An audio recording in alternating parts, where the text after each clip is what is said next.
Hello dear students, अस्सलाम वालेकुम। कैसे हैं आप? आज हमारा लेक्चर है चैप्टर 2 का चौथा लेक्चर। चैप्टर 2, क्या नाम था चैप्टर 2 का? Vectors and equilibrium. क्या नाम था चैप्टर 1 का? मेजरमेंट। ये रोजाना आप अपने माइंड में रिकॉल करें। Chapter 1 measurements, chapter 2 vectors and equilibrium. उसका हमारे पास आज लेक्चर है 2.4।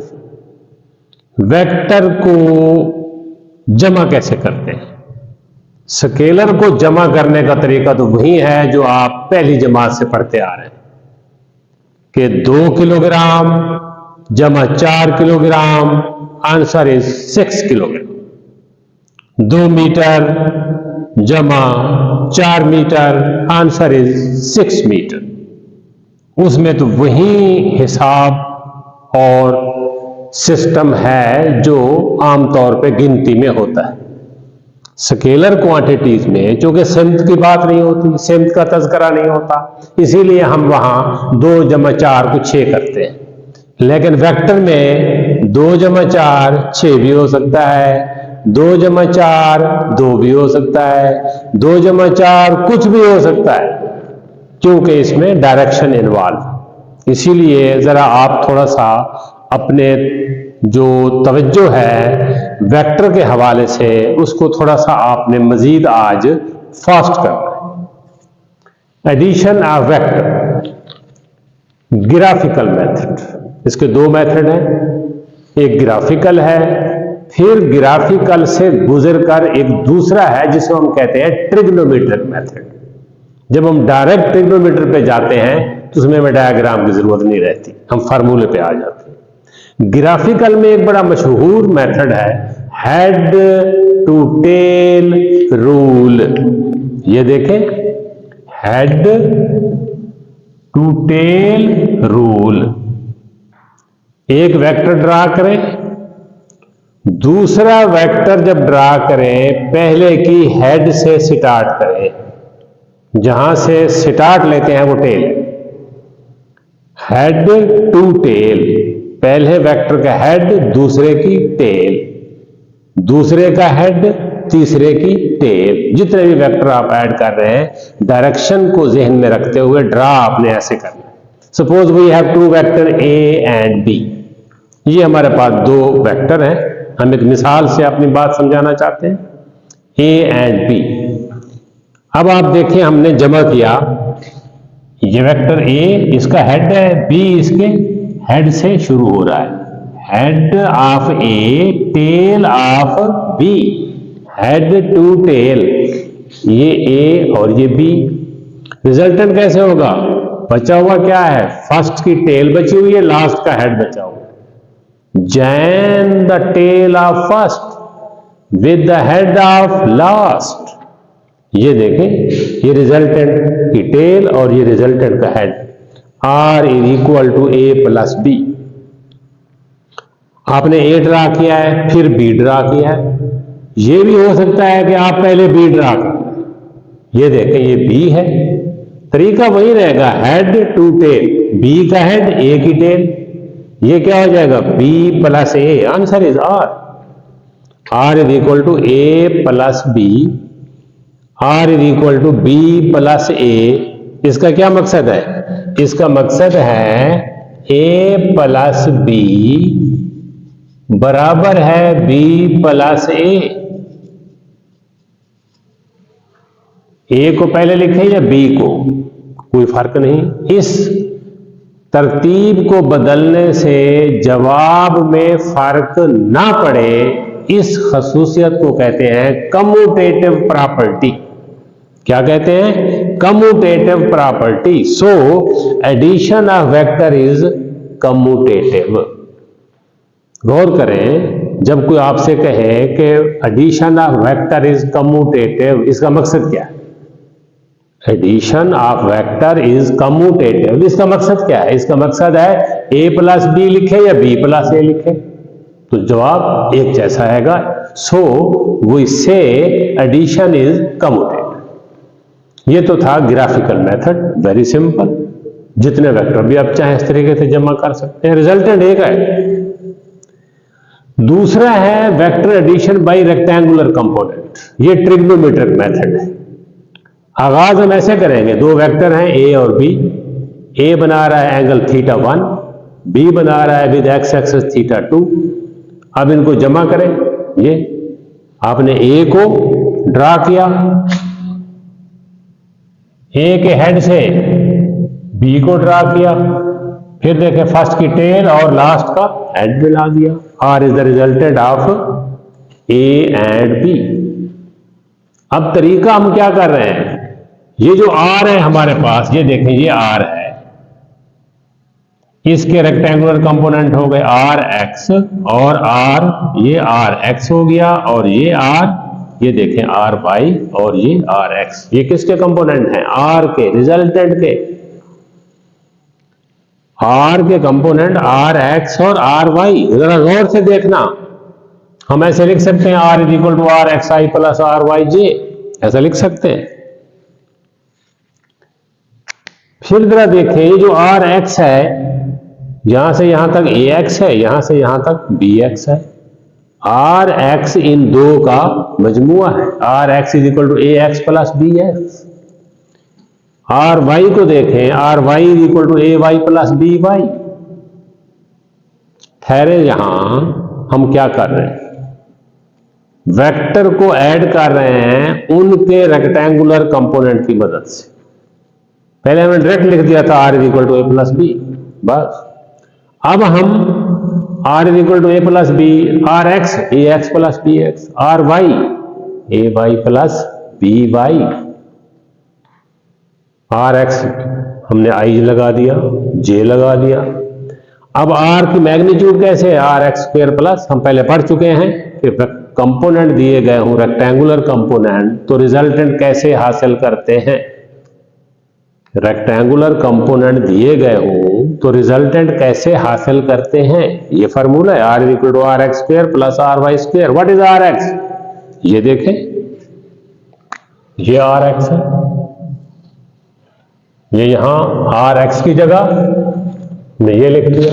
What is R Y, R Y की जगह हमने ये लिख दिया। R is equal to R X square plus R Y square, R X की वैल्यू, आर वाई की वैल्यू। ये मैग्नीट्यूड ऑफ रिजल्टेंट वेक्टर की मैग्नीट्यूड आपके पास आ गई। हमें रिजल्टेंट चाहिए, उसकी मैग्नीट्यूड, और दूसरी चीज उसकी डायरेक्शन। डायरेक्शन कहां से होती है, या तो डायरेक्ट हो, ईस्ट वेस्ट नॉर्थ साउथ, या एंगल से होती है। ये एंगल आमतौर पे हम एंगल से नोट करते हैं, tan inverse R Y over R X. अब देखें आर वाई की वैल्यू मौजूद, आर एक्स की वैल्यू मौजूद। ये तो हमने दो वेक्टर की बात की है। अब आगे हम डायग्राम नहीं बनाएंगे, अब तो डायग्राम बनाएंगे नहीं, क्योंकि हमारे पास एक डायरेक्ट फार्मूला आ गया। फर्ज करें हमारे पास कई वेक्टर हैं, suppose we have n vector, n mean 3 4 5 6 7 जो भी है, तो जितने भी हैं उनका क्या होगा, एक रिजल्टेंट होगा। गौर से सुने बात, यही वो टॉपिक होता है जब बच्चा फर्स्ट ईयर में साइंस पढ़ता है, फिजिक्स को पढ़ता है, इसी टॉपिक पे उसकी परेशानी बहुत जबरदस्त होती है, पीक पे होती है। लेकिन आपने परेशान नहीं होना, आपने सिर्फ तवज्जो करनी है, मामला बड़ा आसान है। अगर आप जहन में ये सोच के बैठेंगे दैट इज वेरी सिंपल, तो बात सिंपल ही है। दो वेक्टर थे तो आर हम रिजल्टेंट ए प्लस बी के बराबर था। अगर ज्यादा है A plus B plus C plus D plus E जितने भी हैं, रिजल्टेंट का एक्स, उन सब का X, A X B X C X. Resultant का Y, A Y B Y C Y. Rectangular component हमने दो लेने हैं, R X and R Y. अब देखें आपके पास आर का एक्स की वैल्यू आ गई, आर वाई की वैल्यू आ गई, magnitude R is equal to, हमारे पास फार्मूला मौजूद है, R X square plus R Y square. Theta is equal to tan inverse A Y plus B Y plus C Y. ये हमने जो बात की है बाज़ औक़ात ज़रूरी नहीं है कि जो आपके पास एंगल आता है इस फार्मूले से वो असल एंगल भी वही। इसके लिए हमने थीटा की जगह फाई रख दी कि फाई जो है ये आप मालूम करेंगे, उसके बाद देखेंगे आर एक्स और आर वाई दोनों पॉजिटिव हैं तो वो पहला क्वाड्रेंट होगा। आपको पता है कि इस तरीके से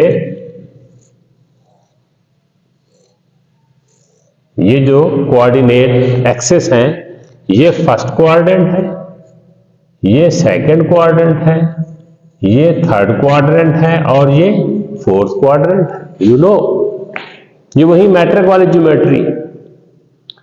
अगर दोनों पॉजिटिव हों, हम आमतौर पर राइट को पॉजिटिव लेते हैं और अप को पॉजिटिव लेते हैं, ये पॉजिटिव और ये भी पॉजिटिव, ये नेगेटिव और ये भी नेगेटिव।